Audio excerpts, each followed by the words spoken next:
మంచి దేవుడు, మన దేవుడు, గొప్ప దేవుడు, మహిమ కలిగినటువంటి వాడు. మరి ఆయన పుట్టినరోజు సందర్భముగా క్రిస్మస్ జరుపుకుంటూ ఈరోజు ఈ మందిరంలో మనం కూడుకొని ఉన్నాం. ఆయన పుట్టుకకు సంబంధించినటువంటి విశేషములను జ్ఞాపకం చేసుకోవడమే కాకుండా ఆయన చేసిన మేళ్లను మనకి ఇచ్చినటువంటి మా గొప్ప ధన్యతను జ్ఞాపకం చేసుకోవడం మనకు అవసరం. మరి అంటే ధన్యతలో మనం జీవించడం ఇంకా చాలా అవసరం.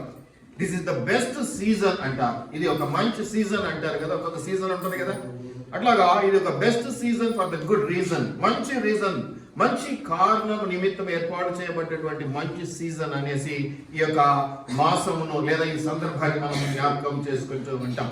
కాబట్టి మనం చూసినట్లయితే మంచి దేవుడు, మన దేవుడు, మనల్ని ఆదరించేటువంటి వాడు అని మనం జ్ఞాపకం చేసుకుంటూ ఉన్నాం. ఆయనను మనం అనుసరించి నడుచుకునే ప్రయత్నంలో మనం కొంత మేర ముందుకు వెళ్తూ ఉంటాం, పడుతూ ఉంటాం, లేస్తూ ఉంటాం, నేర్చుకుంటూ ఉంటాం. ఏ జీవితంలోనైనా ఏది ఏమైనప్పటికీ కూడా, అది లోకరీతిగా అయినప్పటికీ కూడా జీవితం అంతా నేర్చుకునేటువంటి పాఠాలు అనేకం ఉంటాయి. మనము చనిపోయే వరకు కూడా మనము మంచి స్టూడెంట్స్ లాగా నేర్చుకుంటూనే ఉండాలి. అది నేర్చుకోవడం అనేది మనం ఎప్పుడు ఆపేస్తామో మన ఎదుగుదల ఆగిపోతుంది అనేది సత్యం, సత్యము, సత్యం. కాబట్టి ప్రతి విషయంలో ఆధ్యాత్మిక విషయాలే కాదు, స్పిరిచువల్ విషయాలే కాదు, లోకపరంగా చదువుకునేటువంటి చదువుల విషయంలో కూడా, లేదా చేస్తున్న ఉద్యోగాల్లో ఇంకొంచెం ఎదుగుదల కావాలంటే ఏదైనా మనం నేర్చుకుని దాంట్లో చూపించాల్సినటువంటి అవసరం ఉంటుంది. కాబట్టి మనం చూస్తే ఇంకా ఇంకా ఇంకా నేర్చుకునే వారిగా మనం ఉండాలి. ఎప్పుడైతే ఇది నాకు చాలు, ఇక నేర్చుకున్నాను, నాకు అన్ని వచ్చు అనుకుంటామో అది గర్వంతో కూడినటువంటి ఆలోచన. అంతేకాకుండా దాని ద్వారా మనం నష్టపోతామే తప్పించి లాభపడము అనేది సత్యం. అయితే ఇక్కడ ఈ విషయంలో this is the best season for the good reason అని చెప్పుకుంటున్నాం. కాబట్టి మరి ఇట్టి దేవుడిని మనం ఆరాధించాలి, ఆయన కృప ఉంటే చాలని మనం అనుకుంటున్నాం. కాబట్టి మరి ఆయన గురించినటువంటి విశేషాలు, ఆయన పుట్టుకల గురించినటువంటి విషయాలు అంతే కదా, మొదట ఆయన ఎట్లా పుట్టాడు, ఎక్కడ పుట్టాడు, ఎలా ఏంటి అనేటువంటి సందర్భాలు మనం కొన్ని జ్ఞాపకం చేసుకుంటే అది మనకు దీవెనకరం అనేది మనము అనుకోవచ్చు. కాబట్టి మనం చూసినట్లయితే చాలా సందర్భాలు మనం చూస్తాం. 4 సువార్తల్లో మనం గమనిస్తున్నాం కదా, యేసు ప్రభు గురించినటువంటి విశేషాలు అక్కడ ఉన్నాయి. అయితే ముఖ్యంగా మత్తయి సువార్తలోను, లూకా సువార్తలోను ఆయన జన్మమునకు సంబంధించినటువంటి కొన్ని మాటలు మొదటి 2-3 అధ్యాయాల్లో మనం చూస్తూ ఉంటాం. మొదటి అధ్యాయం, 2వ అధ్యాయంలో మనం ఇవన్నీ కూడా గమనిస్తూ ఉంటాం. మార్క్స్ సువార్తల్లో కానీ, యోహాను సువార్తల్లో కానీ ఈ జన్మ విధం ఎట్టిదనగా అన్నటువంటి మాట ఏం లేదు. కాకపోతే మనం ఇక్కడ మాత్రం చాలా చక్కగా మత్తయి సువార్తలోను మరి లూకా సువార్తలోను ఈ అంశాలను మనం గమనిస్తూ ఉన్నాం. మొట్టమొదటిగా మనం చూస్తే లూకా సువార్తలో మనం గమనించవచ్చు. లూకా సువార్తలో మనం చూసినట్లయితే మొట్టమొదట చక్కటి మాట మొదటి అధ్యాయంలో మనం గమనిస్తాం. ఎక్కడ ఉందంటే అది 26వ వచనం నుంచి చూస్తే, 6వ నెలలో గబ్రియేలు అను దూత గలిలయలోని నజరేతు అను ఊరిలో దావీదు వంశస్థుడైన యోసేపును ఒక పురుషునికి ప్రదానము చేయబడిన కన్యక యొద్దకు దేవుని చేత పంపబడెను. ఆ కన్యక పేరు మరియా. ఆ దూత లోపలికి వచ్చి ఆమెను చూచి, దయాప్రాప్తురాలా, నీకు శుభము, ప్రభువు నీకు తోడయ్యున్నాడని చెప్పాను. ఆమె ఆ మాటకు బహుగా తొందరపడి ఈ శుభవచనం ఏమిటో అని ఆలోచించుకొనుచుండగా దూత, మరియా, భయపడకము, దేవుని వలన నీవు కృప పొందితివి. ఇదిగో నీవు గర్భము ధరించి కుమారుని కని ఆయనకు యేసు అను పేరు పెట్టుదువు. ఆయన గొప్పవాడై సర్వోన్నతుని కుమారుడు అనబడును. ప్రభువైన దేవుడు ఆయన తండ్రి అయిన దావీదు సింహాసనమును ఆయనకిచ్చును. ఆయన యాకోబు వంశస్థులు యుగ యుగములను ఏలును. ఆయన రాజ్యము అంతము లేనిదయ్యుండునని ఆమెతో చెప్పెను. కాబట్టి మనం చూస్తే ఇంకా చాలా ఉన్నాయి అంశాలు. ఇక్కడ నేను కొన్ని అంశాలను మీకు జ్ఞాపకం చేస్తాను. ప్రతి సంవత్సరం లాగే ఇక్కడ కూడా ఆయన దేవదూతను మరియ దగ్గరికి పంపించాడు. ఎవరాయన? దేవుడు. దేవుడు మరియ దగ్గరికి దేవదూతను పంపించినప్పుడు గబ్రియేలు అన్న దూత ఒక మెసెంజర్ గా ఒక చిన్న ఇన్ఫర్మేషన్ పాస్ చేస్తా ఉన్నాడు. మరియ విషయంలో జరగబోతున్నటువంటి అంశాన్ని ఆయన ప్రకటిస్తూ ఉన్నాడు. కాబట్టి జరగబోతున్నటువంటి అంశాన్ని ప్రకటించినప్పుడు కొన్నిసార్లు మనం అది ఆశ్చర్యానికి గురి చేసేదిగా ఉంటుంది. కాబట్టి ఈమె ఏం చేస్తుందంటే, మీరు మధ్యలో గమనిస్తే, ఆమె ఆ మాటకు బహుగా తొందరపడి ఏం చేసిందట, ఈ శుభవచనం ఏమిటో, దుర్వార్త కాదు, దుర్వార్తకు కూడా మనం చేసిపోతాం, భయపడతాం కదా, మిత్రపోతాం అంటారు, అట్లా షేక్ అవుతూ ఉంటాం. కానీ ఇక్కడ శుభవచనము మనకు శుభవచనమే, కానీ అప్పటికి ఆమెకి అది శుభవచనం కాకపోవచ్చేమో ఆమె హృదయంలో. ఎందుకంటే కన్యక కాబట్టి ఆమెకుండే కాంప్లికేషన్స్, ఆమెకునేటువంటి ఇబ్బందులు అందులో ప్రదానం చేయబడి ఉన్నది. జోసెఫ్ కి ప్రధానం చేయబడి ఎంగేజ్మెంట్ అయిపోయి ఉన్నది కాబట్టి ఆమె కొంచెం భయపడేటువంటి అవకాశం ఉన్నది. అయితే అక్కడ ఆ భయము ఇదని కాదు, కానీ నేను చెప్తున్న మాట ఏమిటంటే మొట్టమొదట ఆమె బహుగా తొందరపడి అని ఆలోచించుకొనుచుండగా అనేటువంటి మాట, ఈ శుభవచనం ఏమిటో అని ఆలోచించుకొనుచుండగా అంటే నేను దీన్ని 2 ఇంగ్లీష్ మాటల్లో క్లియర్ చేయగలుగుతానని నేను నమ్ముతా ఉన్నాను. ఒకటి కన్ఫ్యూజన్, 2 డిస్టర్బెన్స్. ఎప్పుడైతే కన్ఫ్యూజన్ లో ఉందో ప్రతిదీ కూడా ఆమెకు ఒక డిస్టర్బెన్స్ లాగా తయారైపోతుంది. ఈవెన్ మనము కూడా ఏదైనా సమస్య వచ్చినప్పుడు కన్ఫ్యూజన్ లోకి వెళ్ళిపోయాము అంటే ప్రతిదీ కూడా మనల్ని డిస్టర్బ్ చేస్తూ ఉంటాయి. సమస్యను మనం తేలికగా తీసుకొని మనకంటే ఎక్కువగా జ్ఞానవంతులతో సహవాసం చేసినా, లేదా మనమే మన నటంలో కొంచెం ఏం చేస్తాం, ప్రార్థన చేసుకుంటాం, ఏదైనా సమస్య దేవునికి అప్పగిస్తున్నాం అనుకుంటాం, ఇలా అనుకుంటాం. కాబట్టి నీకంటే బలవంతుడైనటువంటి వాడు, నీకంటే జ్ఞానవంతుడు ఆ సమస్యలోకి ఎంటర్ అయ్యాడు అంటే నువ్వు కొంచెం రిలాక్స్ కావచ్చు. కాబట్టి మొట్టమొదటిది ఏంటంటే ఈ లోకంలో మనం కూడా మరి ఇలాంటి సందర్భాన్ని ఫేస్ చేస్తూ ఉంటాం. అటువంటి ఇరుకులు ఇబ్బందులు కూడా వెళ్తూ ఉంటాం. అటువంటి కష్టాలు కన్నీళ్ళు చాలా సర్వసాధారణమైనటువంటి అంశాలు. ఈ లోకంలో మనం ఉప్పు కాలం తిన్నటువంటి శరీరం ఉన్నంత కాలము దగ్గు, జలుబు, తలనొప్పి, కాలు నొప్పి లాంటివి వస్తూనే ఉంటాయి, పోతూనే ఉంటాయి. అన్నిటిని బట్టి మనం దిగులు పడడం, అన్నిటిని బట్టి మనం చింత చెందడం అనేది జరగకూడదు అనేది నేను మీకు తెలియజేస్తా ఉన్నాను. చిన్న వాటికి డిప్రెషన్ లోకి వెళ్ళడం, చిన్న వాటికి భయంలోకి వెళ్ళడం, చిన్న వాటికి యాంగ్జైటీలోకి వెళ్ళడం మంచిది కాదు. అందుకే నువ్వు భయపడవద్దు, నువ్వు దయాప్రాప్తురాలు అనేటువంటి ఒక మంచి దీవెనకరమైన మాట మరియతో ఆ దూత చెప్తూ ఉన్నాడు. మరి ఆ దూత అప్పుడు మరియతో చెప్పాడు. ఇప్పుడు మనకు వాక్యపరమైనటువంటి భరోసా మాటలు, వాగ్దానాలు అనేక మన చేతిలో ఉంచబడ్డాయి. కాబట్టి మీరు భయపడవలసిన పని లేదు, మీరు దిగులు చెందవలసిన పని లేదు, మీరు చింత అనేది పెట్టుకోవాల్సినటువంటి పని అసలే లేదు. ఎంతటి సమస్య అయినప్పటికీ కూడా మీరు చాలా ధైర్యంతో ఎదుర్కోగలరు. కారణం ఏంటంటే మీ ముందుండి నడిపించేవాడు, మీ వెనకండి ఫాలో అయ్యేటువంటి వాడు, మీ చుట్టూ అగ్నికంచెలా నిలబడేటువంటి వాడు దేవుడు. అటు దేవుడు మీకు తోడుగా ఉన్నాడు. ఆ తోడుగా ఉన్నాడు అనేది కన్ఫర్మ్ చేసుకుంటే చాలు. ఎందుకంటే తోడుగా లేకున్నా తోడుగా ఉన్నాడని నమ్మి ఎదురొట్టావా నీకు దెబ్బ తగులుతుంది. అనే తోడుగా ఉన్నాడు అని నువ్వు నమ్మి దాన్ని సరి చేసుకొని కన్ఫర్మ్ చేసుకొని గట్టిపరుచుకొని వెళ్ళావా నీదే విజయము. కొన్నిసార్లు మనం అనుకుంటాం కదా, కనపడితే ఓకే, మనకి ఇప్పుడు కనపడ్డు కాబట్టి చాలా కష్టం. కనపడేవాడు నన్ను తోడు రమ్మన్నారు, నేను వచ్చానో లేదో మీకు తెలిసిపోతుంది. ఎందుకంటే మనిషిని కాబట్టి వెనక నిలబడ్డానికి తోడుగా అంటే ఉన్నాడు సార్ అనుకుంటారు, లేదనుకోండి కనపడలేదంటే రాలేదు అనుకుంటారు. కానీ దేవుడి విషయంలో ఆయన కనపడే దేవుడు కాదు కాబట్టి మీకు కన్ఫ్యూజన్ ఉంటుంది, మీకు డిస్టర్బెన్సెస్ ఉంటాయి. కానీ దానిలో మీరు స్థిరత్వాన్ని తీసుకురాగలిగితే, దానిలో మీరు ఆ నమ్మకంతో నిలబెట్టుకోవాల్సినటువంటి విషయాన్ని నిలబెట్టుకోగలిగితే మీదే విజయం. ఇక్కడ మీరు చిన్న విషయము, చాలా చక్కటి విషయము, చాలా చక్కగా దేవదూత మరింత చెప్తున్నాడు. అమ్మ నీవు ఇట్లాగా పిల్లానికి కనబోతూ ఉన్నావు, అయితే జరుగుతుందని చెప్పినప్పుడు ఆమె చాలా చాలా కన్ఫ్యూజన్ స్టేజ్ లోకి వెళ్ళిపోయింది కదా. అక్కడ చాలా ఇటువంటివన్నీ జరిగి చాలా అనుభవజ్ఞరాలు అయితే కాదు కదా ఆమె కన్యక అనే విషయాన్ని మనం అక్కడ చూస్తా ఉన్నాం. ఈ కార్యక్రమం అంతా పరిశుద్ధాత్మ శక్తి ద్వారా జరగవలసినటువంటి కార్యక్రమం కాబట్టి ఆ పరిశుద్ధాత్మ యొక్క సన్నిధిని అనుభవించడానికి ఆమె పరిశుద్ధతతో ఉంది, పవిత్రతతో ఉంది. ఈ కన్యక అనేటువంటి పదం చాలా ఉన్నతమైనటువంటి పదం. కన్యక అనేటువంటి సందర్భాన్ని మనం తీసుకుంటే ఇక్కడ దేవదూత అక్కడ ప్రత్యక్షమై ఆమెకు చెప్తున్నటువంటి విశేషకరమైనటువంటి మాట ఏంటంటే, ఈ లోకాన్ని రక్షించబోయేటువంటి బిడ్డ, ఈ లోక పాపంలో మోసుకొనిపోయే దేవుని గొర్రెపిల్లైనటువంటి బిడ్డ నీ గర్భం నుంచి రాబోతూ ఉన్నాడు అనేటువంటి అంశము. ఎంత చక్కటి విషయం కదా. మనం కూడా ఈ రోజు జ్ఞాపకం చేసుకోవచ్చు. మనం కూడా మన జీవితాల్లో అనేక సమస్యలను బట్టి కన్ఫ్యూజన్ స్టేజ్ లో ఉంటాం, డిస్టర్బెన్స్ లో ఉంటాం, చాలా చింత చెందుతూ ఉంటాం. బట్ డోంట్ వరీ, మీ ఉద్యోగాల విషయంలో కానీ మీ భవిష్యత్తు విషయంలో కానీ చింత అనేది పనికిరాదు. కానీ దానికి సంబంధించినటువంటి యాక్టివిటీస్ పనులు చేస్తూ మరి సోమరులాగా ఏ పని చేయకుండా నాకు అన్ని దేవుడు జరిగిస్తాడంటే కుదరదు. కానీ మీ వంతు ఒక అడుగు మీరు వేస్తే దేవుడు దానికి బలాన్ని చేకూర్చి ఇంకొక 4 అడుగులు వేస్తే దానికి 4 అడుగులు వేయటం అంటే గొప్ప విషయం కదా. ఆ 4 అడుగులు వేయటానికి దేవుడి కృపను చూపిస్తాడు. లోకమంతా ఒకవైపు నిలబడని తక్కిట్లో నువ్వు ఒక్కని ఒకవైపు నిలబడ్డా నువ్వు సమంగా తూగాలి అంటే నీ వైపు ఉండవలసింది ఏంటంటే దేవుని కృప. దేవుని కృప నీతో ఉంటే నువ్వు ఏ సమస్యనైనా ఎదుర్కోగలవు, ఏ సమస్య నుంచైనా నువ్వు బయటపడగలవు అనేది నేను ఈ సందర్భంలో మీకు జ్ఞాపకం చేస్తున్నాను. ఇక్కడ మీరు గమనిస్తే 35వ వచనంలో పరిశుద్ధాత్మ నీ మీదకి వచ్చును, సర్వోన్నతుని శక్తి నిన్ను కమ్ముకొనును గనక పుట్టబో శిశువు పరిశుద్ధుడై దేవుని కుమారుడు అన్నప్పుడు లోకరీతిగా మనం చూస్తా ఉన్నాం. మరి ఒకసారి జన్మ గురించి వస్తే మరి మనుషులుగా పుట్టినటువంటి వారికి కర్మఫలము, జన్మఫలము ఇలాంటి రకరకాలు ఉంటాయి. జన్మపాపము, కర్మము ఏదైనా ఉంటాయి. అయితే మనమైతే ప్రభు కృపలో రక్షించబడినటువంటి బిడ్డలుగా ఉన్నాం కాబట్టి మనం ఇటువంటి విషయాల్లో కొంచెం ధైర్యపరచబడుతూ ఉంటాం, కొంచెం నమ్మకాన్ని పూర్తి చేసుకుంటూ ఉంటాం. దేవుడు ఉన్నాడు, దేవుడు సహాయం చేస్తాడు. దేవుడు ఉన్నాడు, దేవుడు సహాయం చేస్తాడు. మంచిది. దేవుడు ఉన్నాడు, దేవుడు సహాయం చేస్తాడు అనేటువంటి ఒక నమ్మకం నీలో స్థిరపడాలి అంటే దేవుడు ఎటువంటి వాడు, ఎటువంటి శక్తి. ఒక ఆఫీసర్ దగ్గరికి వెళ్ళావు లేదా ఒక డాక్టర్ దగ్గరికి వెళ్ళాము అంటే ఆ డాక్టర్ నీకు ఉన్నటువంటి రోగాన్ని బాగు చేస్తాడా లేదా నమ్మకం ఏంటి, ఆయన యొక్క క్యారెక్టర్ ఏమంటే ఆయన యొక్క ఇంతకుముందు రికార్డ్ ఏముంది, ఇటువంటి ఏమైనా చేశాడా, ఇటువంటి ఇక్కడ కొన్ని ఎంక్వైరీ చేసుకుంటాం కదా. మనం సెకండ్ ఒపీనియన్ కూడా వెళ్తాం కొన్నిసార్లు. అయితే మనం దేవుని గురించి సత్యమును తెలుసుకున్న రోజున, ఆయన పుట్టుకల గురించి, ఆయన జీవన విధానాన్ని గురించి, ఆయన మరణముల గురించి, ఆయన పునరుత్థానం గురించి కూడా మనం తెలుసుకున్న రోజున మనకు వచ్చే ధైర్యము, మనకు వచ్చేటువంటి శక్తి ఇంతింత కాదయా అని మనం అనుకోవచ్చు. కాబట్టి అట్టి శక్తి సంపన్నులుగా, అట్టి పరిశుద్ధాత్మ ప్రభావంతో నింపబడేటువంటి వారిగా మనం ఇక్కడ చూస్తూ ఉంటే మరియా ఒక్కటే కాదు, మనం కూడా పరిశుద్ధాత్మ స్వభావాన్ని పొందుకోగలుగుతాం, పరిశుద్ధాత్మ పరిపూర్ణతను పొందుకోగలుగుతాము. ఎప్పుడు పొందుకోగలుగుతాము?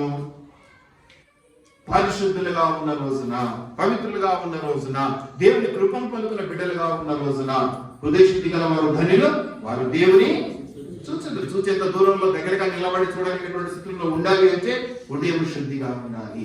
కల్లా కపటం లేనటువంటిది, అసూయ ద్వేషం లేనటువంటి వాటిది, పగ లేనటువంటిది, ఇదొక ప్రతీకారంలో వచ్చేలేనటువంటిది. ఇటువంటి హృదయంతో ఉన్నట్లయితే దేవుడు నిన్ను ఆదరిస్తాడనేది సత్యము. ఎప్పుడు కూడా నీ సొంత ఆలోచన చొప్పున నువ్వు నడిచినట్లయితే, నీ సొంత ఆలోచన చొప్పున నువ్వు నడిచినట్లయితే ఏం జరుగుతుందో తెలుసా? నువ్వు దేవునికి దూరం అవుతావు, దగ్గర అవుతావు? దూరం అవుతావు. నీ సొంత ఆలోచన చొప్పున నువ్వు నడిచినట్లయితే నువ్వు దేవునికి దూరం అవుతావు. ఎందుకంటే దేవుని మహిమను చూడాలంటే దేవుని ఆలోచన చొప్పున నువ్వు నడుచుకుంటే కదా దేవుని మహిమను చూస్తుంది.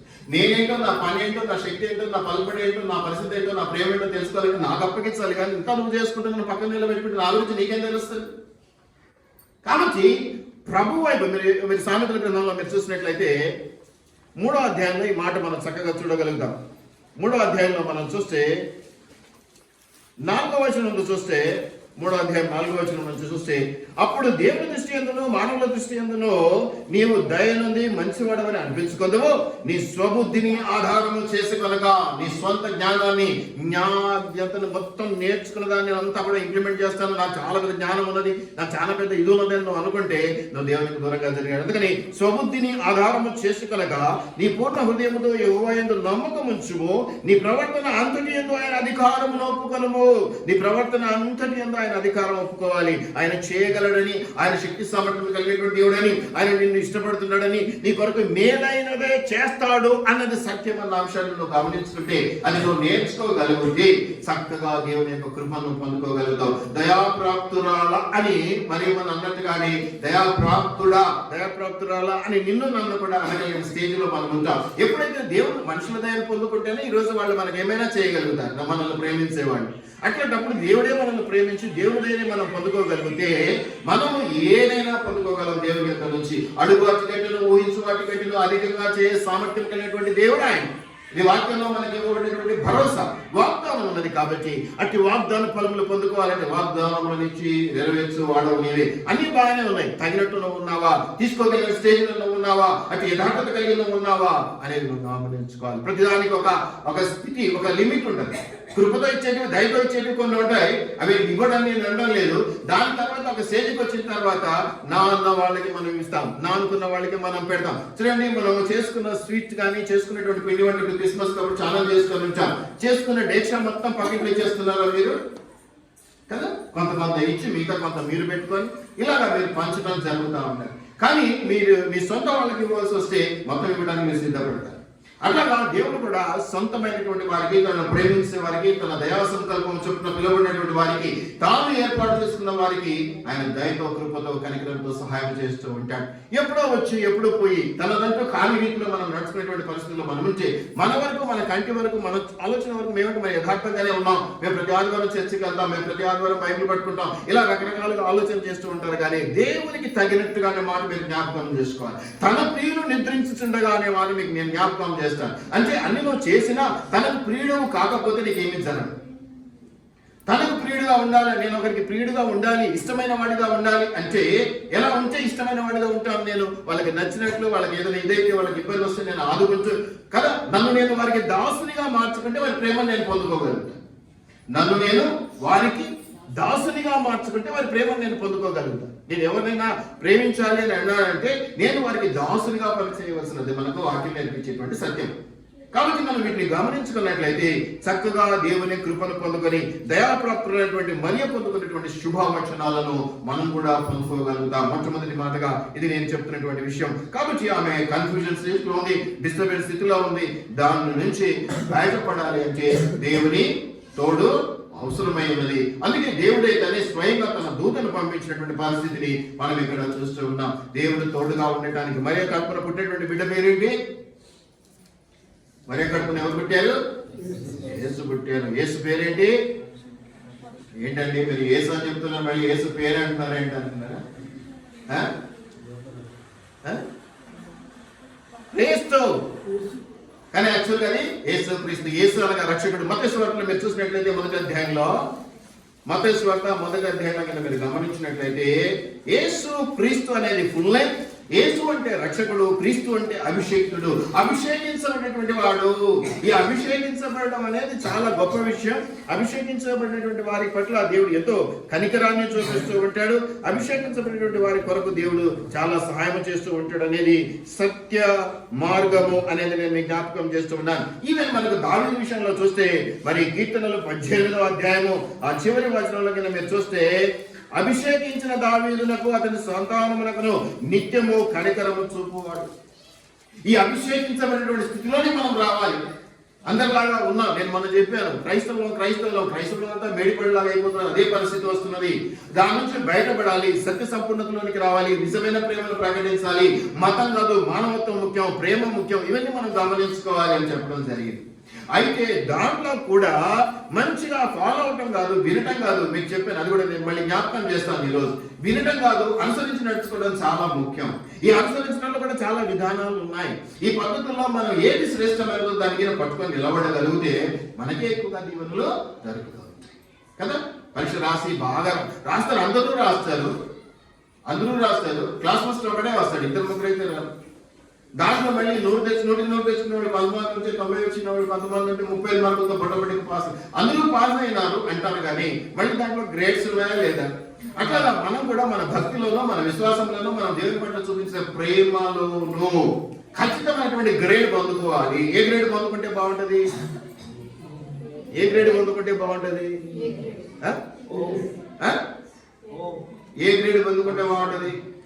ఏ గ్రేడ్ అంటే ఏమి గ్రేడ్ అయినా నేను అంటున్నా, లేదా ఏ గ్రేడ్ అని అంటున్నా అనుకుంటున్నారా? That's all. చాలా మంది ఏమనుకుంటున్నారంటే నేను ఏ గ్రేడ్ తెచ్చుకున్నాను, చాలా గొప్ప అని పిచ్చోడా. ఏ కంటే ముందు ఇంకొకటి పైన ఉంది. ఇప్పుడు అన్న కూడా చెప్పాడు అదే మాట. ఏ ప్లస్ ఇంకా దానికి అవతల ఇంకా చాలా ఉన్నాయి. కాబట్టి మనం ఏం చేస్తున్నాం అంటే మన కంటికి ఏ గ్రేడ్ అనగానే అప్ప నా కొడుకు ఫస్ట్ వచ్చేయడానికి సంఘాలు పోతుంది, అందుకంటే పై గ్రేడ్ ఒకటి ఉందన్న విషయం నీకు మర్చిపోతున్నాం. నువ్వు విశ్వాసంగా ఉన్నావు, మంచి భక్తునిగా ఉన్నావు, ఇంతకు అయిపోయింది, నేను బాగున్నాను నువ్వు అనుకుంటూ ఉన్నావు. అది తప్పని నేను అంటూ ఉన్నాను. అదేంటో తప్పైతే సార్ అంటే ఇంకో గ్రేడ్ ఉంది రాబోయ్. దేవుని దృష్టిలో పడడానికి, దేవుని సన్నిధిలో వెలగటానికి, దేవునితో కలిసి నడవటానికి ఈ గ్రేడ్ ఇంకా కొంచెం ఉపయోగపడుతుంది అంటారు కదా. ఆఫీసులో అందరూ పనిచేస్తూ ఉంటారు. అటెండర్ అయినా అదే ఆఫీసు, ఆ ఆఫీసర్ అయినా అదే ఆఫీస్. కానీ ఎవరి స్థానం వారిది, ఎవరి బలము దానిది, ఎవరి డ్యూటీస్ వారివి కదా. అటెండర్ ఉండే డ్యూటీస్, ఆఫీసర్ ఉండే డ్యూటీస్ ఒకేలాగా ఉంటాయి. ఈయన కాఫీ కప్పులు అందిస్తాడు, ఆయన కాఫీ కప్పులు అందిస్తాడా? ఆయన ఫైల్ మీద సంతకం పెడితే అటెండర్ కూడా ఫైల్ మీద సంతకం పెడతాడా? అవుతుందా? కాబట్టి ఈ గ్రేడ్ సాధించడానికి ఈ A+ ఇంకోటి something what ever it may be, కొంచెం పై స్థానంలో ఉండటానికి మనిషి అన్నవాడు ప్రతి వాడు ప్రయత్నం చేయాలి. క్రైస్తవుల ప్రయత్నం చేయడం. సమస్య ఎక్కడ వస్తుందంటే క్రైస్తవులు తాము పొందుకున్న దాన్ని బట్టి, నిజమే అది కూడా చెప్పాడు దేవుడు, ఉన్నతులు సంతోషపడి, అది వేరే విషయంలో. ఏది లోకపరమైనటువంటి ఆశీర్వాదాలు, అది కావాలా ఇది కావాలని అత్యాచారాలకు బోర్ల పడ్డాలు, ఇవి జరగకుండా ఎంతలో ఉండాలో అంతలో ఉంటే మీకు ఆశీర్వాదం అన్నాడు. దేవుని ఆత్మ విషయంలోనూ, దేవుని సంధి కలిగి ఉండే విషయంలోనూ, ఇంకా దేవుని దీవెనలు పొందుకునే విషయంలోనూ సంతృప్తి చెంది నాకు ఇంకే చాలనుకుంటే అవి బొక్కబొరలు పడ్డట్టు. కాబట్టి నువ్వు దయాప్రాప్తురాలుగా ఉండాలి అంటే, నువ్వు దయాప్రాప్తురాలుగా ఉండాలి అంటే నువ్వు ఏం చేయాలి? దేవుని ప్రేమను పొందుకోవాలి. ఆయన సత్య సంపూర్ణతతో ఆయనను కూడా కలిసి నడుకోవాలి. మీరు గమనిస్తే అభిషేకించిన దావీదునకు అతని సంతానములకు నిత్యము కలిగిన ఒక రోజు 2 రోజులు చూపించి ఇవాళ పట్టుకొని వదిలిపెట్టే దేవుడు కాదు. ఆ పని చేస్తున్నారు అంటే అది నువ్వు చేసుకుంటున్నావు, నువ్వే వదిలించుకుంటున్నావు, ఒక అవసరానికి వస్తున్నావు, అవసరం తినగానే వదిలించుకొని వెళ్ళిపోతున్నావు. నీ ధర్మం అంటావు, నీ పద్ధతి అంటావు, నీ పని అంటావు, నీ ఆలోచన అంటావు, కానీ నీవు సక్రమంగా ఉండటం లేదు అన్న విషయాన్ని నువ్వు జ్ఞాపకం చేసుకోవాలి. ఎప్పుడైతే నువ్వు సక్రమంగా ఉంటావో నువ్వు దీవించబడతావు అన్నది సత్యము సత్యము సత్యము. ఇక్కడ మీరు గమనించినట్లయితే మత్తయి సువార్తలో యేసు క్రీస్తు, యేసు అనగా రక్షకుడు, క్రీస్తు అనగా అభిషేకుడు అనేది మీకు తెలుసు. కానీ ఇంకొకటి అదే అధ్యాయంలో ఇంకా తర్వాత కొంచెం 2 అడుగులు ముందుకు వేస్తే ఇంకొక పేరు ఉంది ఆయనకి. ఇంకొక పేరేంటి? ఇక్కడికి చెప్పు, ఇమ్మానుయేలు.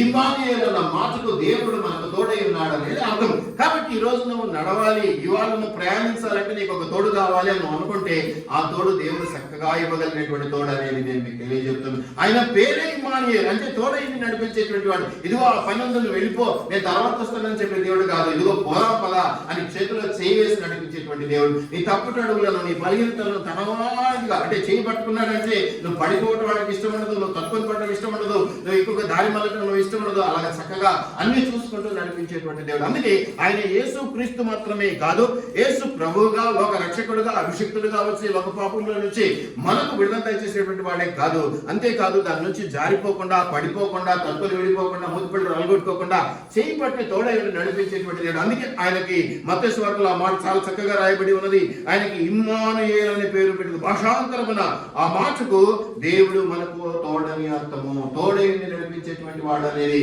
మనం గమనిస్తున్నాం. ప్రియమైనటువంటి దేవుని బిడ్డలారా, మనం గమనించుకుంటే ఇక్కడ చక్కటి మాటగా ఉన్నది. దేవుడు మనకు తోడై, దేవుడు గాడ్ ఇస్ విత్ us అంట. దేవుడు మనతో కూడా ఉన్నాడు, దేవుడు మనతో కూడా ఉన్నటువంటి దేవుడు. ఇది ఆత్మీయ అనుభవం. ఇది లోకపరంగా మనకు అనుభవంలోనికి రాదు. ఇదేంటంటే దేవుడు ఎస్ మనకు అది ఆత్మీయంగానే అర్థమవుతుంది తప్ప లోకపరంగా ఇలా ఎట్లయితే ఇప్పుడు ఎట్లా ఉంటాడు, దేవుడు తోడుగా ఉన్నాడు అంటే ఎలా నమ్మగలం అంటారు. కనిపించే దేవుడు అయితే మనం చెప్పవచ్చు, కనిపించిన దేవుడు కాబట్టి ఆత్మతో మాత్రమే చూడగలుగుతాం. ఆత్మీయ నేత్రాలు అంటారు, ఆత్మీయ నేత్రాలతోనూ ఆత్మీయ స్పర్శతో మాత్రమే మనం గమనించగలుగుతాం. కాబట్టి ప్రియమైనటువంటి దేవుని బిడ్డలారా, మనము దయాప్రాప్తులుగా ఉండాలి అంటే దేవుని తోడును తీసుకోవాలి.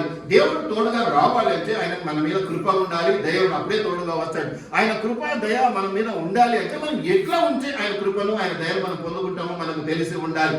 ఏమి చేస్తే ఆయన సంతోషపడి మనం ఎంత రాగలుగుతాడో మనం తెలుసుకొని ఉండాలి. అలా తెలుసుకొని ఉండకపోతే నీవు 100 సంవత్సరాలైంది రక్షించబడ్డానా వృధా ప్రయాస. కొంతమంది చెప్తుంటారు, నేను 40 సంవత్సరాలైంది, నేను 50 సంవత్సరాలైంది, నేను పుట్టు క్రైస్తవుడు అని. ఏదైనా గుండు 0 మాత్రమే. ఎప్పుడైతే యథార్థంగా ప్రవర్తించడం మొదలు పెడతావో, దేవుని యొక్క భయభక్తులతో మొదలు పెడతావో, లోకం వైపు కాక పరలోకం వైపు చూడడం మొదలు పెడతావో, ఆ దినం నుంచే నీవు రక్షించబడినటువంటి దినాలను లెక్క పెట్టుకోవచ్చు. ఇదిగో ఈ రోజు నుంచి నేను ఈ విధంగా విశ్వాసంగా మారాను. నువ్వు బాప్టిజం చాలా మంది నేను చూస్తూ ఉంటాను, బాప్టిజం తీసుకున్న రోజు నువ్వు సెకండ్ బర్త్ డే కూడా చేసుకుంటూ ఉంటాను. నేను తప్పని అంటాం లేదు. లోకపరంగా నీకు సంతోషించే అవకాశం దొరికినప్పుడు సంతోషించడం, పాజిటివ్ ఎనర్జీస్ తో నువ్వు నింపుకోవడం, ఎప్పుడు ఆనందంగా ఉండే ప్రయత్నం చేయడం ఏమాత్రం తప్పు కాదు. కానీ నువ్వు యథార్థంగా ఉండకుండా, దేవుని ప్రీతిగా నువ్వు ఉండకుండా, నువ్వు ఎన్ని బాప్టిజం బర్త్డే చేసుకుంటే ఏం లాభం, ఎన్ని నిజమైన పుట్టుక దినాలు చేసుకుంటే లాభం ఏముంది? ఏముంది చెప్పండి దీంట్లో. కాబట్టి ఏమన్నా ఒకటి, ఆ రోజు చికెన్ చేసుకుంటాం, మటన్ చేసుకుంటాం, ఫిష్ చేసుకుంటాం, తింటామా, లేస్తామా, పరిగెడతామా, ఇంతే ఉండదు లోపం. కానీ ఎప్పుడైతే ఆధ్యాత్మికంగా ఆత్మీయంగా బలపడాలని నువ్వు అనుకుంటావో, ముందట దేవుని దయకు ప్రాప్తుడుగా ఉండాలి, ప్రాప్తురాలుగా ఉండాలి. అలా ఉండాలంటే దేవుడు నీకు తోడై కావాలి. ఎవరా తోడు అంటే ఇదిగో ఇమ్మానుయేలు, ఆయన పేరే దేవుడు తోడుగా ఉండడం కాబట్టి ఆయన తోడు నువ్వు తీసుకోవాలి. ఎవరైనా ఎప్పుడైనా నీ కిందివాడైనా నీ పైవాడైనా నీకు తోడుగా రావాలంటే మొట్టమొదటి నీ మీద నమ్మకం ఉండాలి. అవునా కాదు? ఏదైనా ఒక పని నిమిత్తమే నువ్వు ఎవరినన్నా పిలిస్తే ఊరికే వస్తారా? వాళ్ళు ఊరికే వస్తారా? నేను నమ్ముతాను, నీకోసం ఏదైనా చేయడానికి సిద్ధపడతాను ఆ నమ్మకాన్ని బట్టి కదా. ఏదో కూలి దొరుకుతుందని కూడా రాదు. ఆ కూలికి సంబంధించి కూడా నువ్వు ఇస్తావని గ్యారెంటీ వాళ్ళకి వచ్చేది. ఇవ్వక ఎగరగొడతాడంటే ఒకసారి వచ్చి నష్టపోయాం, ఇంకా రామండి నువ్వు పిలిస్తే అంట. కాబట్టి ఎవరైతే తోడుగా ఉండాలని మనం అనుకుంటామో వారికి మన పట్ల నమ్మకాన్ని కుదిర్చాలి. నమ్మకం కుదర్చాలంటే ఒక దగ్గర జారిపోయినా అన్నింటిలో జారిపోతాం మనం. కాబట్టి నమ్మకాన్ని మనుషుల దగ్గర మనం కరెక్ట్ గా ఉండవచ్చు, ఉండకపోవచ్చు. ఎందుకంటే మానవ మార్గంలో బలీనం. కానీ దేవుని దగ్గర నా ఇల్లంతటిలో నమ్మకమైన వాడు అనిపించుకున్న వాడు ఎవరు ఉన్నారు? ఎవరైనా మోషే కాబట్టి మనుషులకు అసాధ్యమైనటువంటి బరువులు ఎప్పుడూ కూడా దేవుడు మన నెత్తిన పెట్టట్లేదు. స్వచ్ఛందంగా ఉండటం, మంచి ఆరోగ్యంతో ఉండడం, మంచి మనస్సాక్షితో ఉండడం, ఇతరులను ప్రేమించడం, సహించడం, భరించడం, ఇలాంటి వాటి విషయాల్లో దేవుని ప్రతీకలుగా, ప్రతిబింబాలుగా, దేవుని రూపాలుగా మనం నడవడం అనేది చాలా ముఖ్యం. ఈ రోజుల్లో రాంగ్ డైవర్షన్స్ లకు వెళ్ళిపోయాం, ఏదేదో చేస్తున్నారు కానీ అవన్నీ కూడా వ్యర్థం. మనిషి ప్రేమను పొందుకోవడానికి మనిషి ఈ రోజుల్లో మళ్ళా లొంగిపోయామంటే మళ్ళీ ఇంకా తప్పుతారు, అది వేరే విషయం. కానీ దేవుని ప్రేమ విషయంలోనూ, దేవుని యొక్క విశ్వాసాన్ని కూడగట్టుకునే విషయంలోనూ ఖచ్చితంగా మనము పంచాల్సినవి పంచాలి, మిగిలించుకోవాల్సినవి మిగిలించుకోవాలి. ఏమి పంచాలో ఏమి మిగిలించుకోవాలో మనకు దేవుని వాక్యాలు చాలా స్పష్టంగా ఉంది. కాబట్టి ఏదో ఒక రోజుతో మన బైబిల్ చదివి అదిగో నేను బైబిల్ చదువుతున్నాను అని చెప్పుకుంటే వ్యర్థం. అలా ప్రతిరోజు చదివినంత మాత్రం వ్యర్థం. ఎలా చదవాలంట? దాన్ని అర్థం చేసుకుంటూ, దాని డెప్త్ను, లోతును గ్రహించుతూ, దేవుడు నిజంగా ఏం మాట్లాడుతున్నాడు, ఏమి చెప్పబోతున్నాడు, ఎలా చెప్పబోతున్నాడు అంశాలను దృష్టిలో ఉంచుకొని ప్రార్థించినట్లయితే, ప్రార్థనా పూర్వకంగా దాన్ని తెలుసుకునే నెపంతో చదివినట్లయితే బైబిల్ అర్థమైంది. లేకపోతే ఒక టెక్స్ట్ బుక్ లాగానో, ఒక కథల పుస్తకం లాగానో, మంచిగా అనిపిస్తుంది, చెడ్డగా అనిపిస్తుంది, అన్ని రకాలుగా అన్ని విషయాల్లో మనం దాని గురించి వాదులాట కొంచెం ఉంటాం. మొట్టమొదట క్రైస్తవులు చేయవలసినటువంటి పని ఏంటంటే వాదులాటలకు వెళ్ళకూడదు, ఎవరిది వాళ్ళది. కాబట్టి వాదులాటలకు వెళ్ళకుండా మనదేంటో, మన మంచి ఏంటో, మన మనుషులు మనం దేవుడికి ఎలా దగ్గర ఉండాలో మన వంతు ప్రయత్నం మనం చేసుకుంటూ, మన పని మనం చేసుకుంటూ పోతే మన దేవుడు మనకు వస్తుంది. ఎప్పుడైనా కానీ మన పని మనం పక్కన పెట్టేసామంటే టైంపాస్ పక్కలకు వెళ్తాం, దానివల్ల మనకు నష్టం వస్తుంది. కాబట్టి మనం ఎప్పుడూ కూడా క్రీస్తు జన్మదిన సందర్భంలో ఈ యొక్క మాట జ్ఞాపకం చేసుకుంటున్న దేవుని దయను పొందుకున్న మరియ దీవించబడ్డది, దయాప్రాప్తురాలను పిలిపించుకున్నది. అలాగే దేవుడు తోడైంది నడిపించడానికి దేవుడు ఆమె కడుపులు పుట్టడం జరిగింది. ఆ దయ కనికరం మీద మనం కూడా పొందుకోగలిగితే మనకు తోడుని నడిపించడానికి మనతో కూడా వస్తాడు దేవుడు. అది మనకు సత్యంగా తెలియజెప్పబడినటువంటి విషయం ఇక్కడ కదా బైబిల్లో. కాబట్టి మనం వాటిని గమనించుకుందాం. ఇమ్మానుయేల్ అంటే గాడ్ ఈజ్ విత్ us, దేవుడు మనకు తోడు అనేటువంటి మాట మనం జ్ఞాపకం చేసుకుంటాం. ఇంకో చిన్న అంశం, మూడో అంశం ఏంటంటే ఇదే లూకా సువార్తలో మనం గమనించినట్లయితే ఈ గొల్లల విషయాన్ని మనం అనేక సార్లు జ్ఞాపకం చేసుకుంటా ఉన్నాం. ఈ జ్ఞాపకం చేసుకుంటున్న అంశాలలో మొట్టమొదటి ఏంటంటే వాళ్ళు మామూలుగా చూడండి, ఇమ్మీడియట్ గా మీరు గమనించినట్లయితే ఇమ్మీడియట్ గా వాళ్ళు ఏ సందర్భాన్ని దేవుడు ఎలా ఉపయోగించుకుంటాడో ఎవరికి తెలియదు. కానీ వాళ్ళు చేయాల్సినది ఏంటి? యాక్చువల్ గా వాళ్ళు కావలికి కూర్చున్నారు, ఏదో చలిమంట వేసుకుని కూర్చున్నారు గొర్రెల కాపరు రాత్రి సమయంలో. కాబట్టి అక్కడ వాళ్ళకి మీరు గమనించినట్లయితే ఆ మాట, దేశంలో కొందరు గొర్రెల కాపరులు అని 2వ అధ్యాయం లూకా సువార్త 5వ వచనంలో మనం చూస్తా ఉన్నాం. ఆ పొలంలో ఉండి రాత్రి వేళ తమ మందును కాచుకొనుచుండగా చక్కగా వారి డ్యూటీ వాళ్ళు చేసుకుంటున్నారు, వారి పనులు వాళ్ళు చేసుకుంటూ ఉన్నారు. ఇప్పుడే చెప్పాను నేను, మన పని మనం చేసుకుంటూ పోతే దేవుని ప్రత్యక్షత అనేది ఎప్పుడు మనతో కూడా ఉంటుంది. దేవుడు ఎప్పుడు కూడా మనతో కూడా ఉండి నన్ను నడిపిస్తూ ఉంటాడు. కాబట్టి ఎప్పుడైతే ఆ గొర్రెల కాపరులు వారి పని వాళ్ళు చేసుకుంటూ ఉన్నారో దేవుని దూత వారి వద్దకు వచ్చి నిలిచిన ప్రభు మహిమ వారి చుట్టూ ప్రకాశించిన. ఎంత పాజిటివ్ గా ఇక్కడ మాటలు గమనిస్తున్నామో మనం చూడండి. అక్కడ దేవదూత మరియు ప్రత్యక్షమై ఏం చెప్పాడు? దయాప్రాప్తురాలా నీకు శుభము అన్నాడు. తర్వాత ఏం జరగబోతుందో కొంత సూచన పైగా మనకు ఆయన తెలియజేశారు. అట్లాగే ఇక్కడ గొర్రెల కాపుల విషయానికి వస్తే చదువు సంధ్యలైనటువంటి వారు, గొర్రెలు కాస్తున్నటువంటి వారు ఎక్కడ దీనుత్వం ఉంటుందో, ఎక్కడ దీనులుగా ఉంటారో దీనుల కింద ఆయన వారి బలమైన చేతి కింద, దేవుని బలమైన చేతి కింద దీనులుగా ఉండేవారు దీనించబడ్డారు. గొర్రెల కాపుల విషయానికి వస్తే ఇంకొంచెం ఎక్కువగా ఎక్స్ట్రాగా జరగడాన్ని మనం చూస్తూ ఉన్నాం. దూత ప్రత్యక్షం అవడమే కాకుండా ఇంకా చక్కగా చాలా ఉన్నాయి ఇక్కడ. మీరు గమనిస్తే ఎందుకు ఇక్కడ ఈ దూతలకు ఇంత బెనిఫిట్ లేదా ఇంత ప్లస్ పాయింట్ దొరికింది అంటే, వాళ్ళు ఏదో పెద్ద చదువులు చదువుకున్నారు, వాళ్ళు ఆల్రెడీ పెద్ద మతాచారాలు నేర్చుకునేటువంటి వారు, పద్ధతులు నేర్చుకుని పాటించేవారని కాదు. కానీ వాళ్ళు నిండు మనసుతో తమ పనులు తాము చేసుకుంటే యథార్థ ప్రవర్తన కలిగినటువంటి వారు, అట్లా ప్రవర్తన కలిగినటువంటి వారు. కాబట్టి వారికి దూత ప్రత్యక్షమై ఏం చెప్తున్నాడంటే, మీరు చూస్తే ఒట్టిగా దూత ప్రత్యక్షం అవడమే గొప్ప భాగ్యం అంటాను నేను. ఎందుకంటే మనలాంటి వాళ్ళకి ఎక్కడండి దేవదూత కనిపించి మాట్లాడేది, అక్కడ ఇవన్నీ జరిగే పనులేనా అయ్యేటివి కాదు. అయితే ఇక్కడ మీరు గమనిస్తే దేవదూత ప్రత్యక్షం అవడమే కాకుండా దేవుని మహిమ వారి చుట్టూ, ఎవరి చుట్టూ? గొర్రెల కాపర్ల చుట్టూ. ఎంత మహా గొప్ప భాగ్యం అండి. ఈ రోజుల్లో మనం ఎంతో ప్రార్థన పనులుగా అనుకుంటూ ఉంటాం, ఎంతో శక్తిమంతులుగా మనం అనుకుంటాం, కానీ ఏది మనకు జరగదు. ఇక్కడ దేవుని మహిమ వాళ్ళు కోరుకున్నారా? అది వాళ్ళకి తెలుసా దాని గురించి? లేనే లేదు. వారి పని వాళ్ళు చేసుకుంటూ ఉన్నారు, వారు సక్రమంగా చేస్తూ ఉన్నారు, వారు యథార్థంతో ఉన్నారు. ఇంకా కరెక్ట్ గా మన భాషలో చెప్పాలంటే కల్లా కపటం లేని పసి హృదయాల వల్లే వాళ్ళ హృదయాలు ఉన్నాయి. పసిపిల్లల హృదయాలు ఎలాగైతే కల్లా కప్తము లేకుండా ఉంటాయో, అసూయ ద్వేషం లేకుండా ఉంటాయో, పగ ప్రతిక్రియలు లేకుండా ఉంటాయో, ఆ మనస్సులను వారు కలిగి ఉన్నారు. వారు గొర్రెలను కాచుకున్నవారు. ఆ గొర్రెలను కాచుకునేటువంటి వారు దీవించబడేటువంటి విధానం, వారు వాడబడ్డ విధానం, దీన్ని ఏమంటారంటే హోలీ మూమెంట్స్ అంటాను నేనైతే. పరిశుద్ధమైనటువంటి సందర్భములు ఇవి. వాళ్ళు కావాలని తెచ్చుకున్నవి కాదు, దేవుడు తనకు తానుగా ఇచ్చినవి అని నేను జ్ఞాపకం చేస్తున్నా.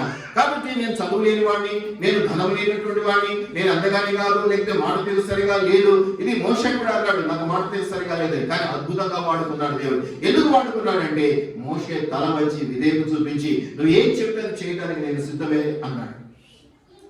కాబట్టి ఎప్పుడైతే మనము అన్ని చేయడానికి, దేవుని కొరకు ఏదైనా చేయడానికి ఎప్పుడైతే మనం సిద్ధపడతామో అప్పుడు మనల్ని వాడుకోవడం మొదలు పెడతాం. నేను మొన్న ఎగ్జాంపుల్ చెప్పాను, ఎక్కడ ఏదైనా కానీ మనకు నమ్మకం ముఖ్యం అనేసి.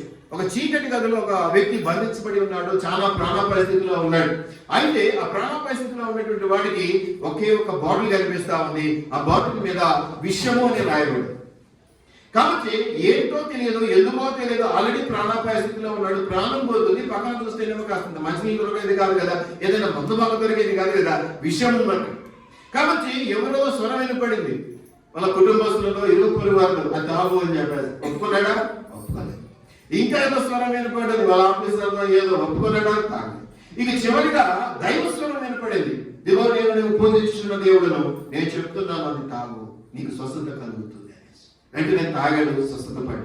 కాబట్టి కొన్నిసార్లు మనం అనుకుంటాం మన కంటికి అది విషయంగాను, కనపటికి అది ఎరికేదంగాను, కేడుగాను కనిపిస్తుంది, కానీ దేవుని చిత్తము నెరవేర్చు వాడికి అది స్వస్థతగాను, దేవుని దీవెనగాను కనిపిస్తుంది. అలాగే చేద్దాం అనేది కాదు నా ఉద్దేశం, కానీ దేవునికి లోబడి ఉండటం ఆ లెవెల్లో ఉండాలి అనేది నేను చెప్పే ఉద్దేశం. దేవునికి లోబడి ఉండటంలో ఆ లెవెల్ ఆఫ్ థింకింగ్ నీకు ఉంటే నువ్వు దీవించబడతావు.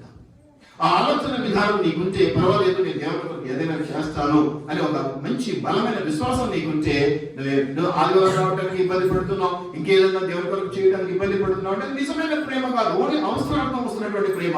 అవసరార్థం వస్తున్నటువంటి ప్రేమ అవసరం తీరంగానే జీరో అయిపోతుంది. తర్వాత నువ్వు దేవుడిని ప్రేమించలేవు. ఒక మనిషిని కూడా అలాగే మనం ప్రేమించలేము. అవసరం కొద్ది దగ్గర అయితే అవసరం తీరాక వాళ్ళ దగ్గర ఉండలేము, మనం ఉండలేము, అటువంటి పరిస్థితి వచ్చేస్తుంది.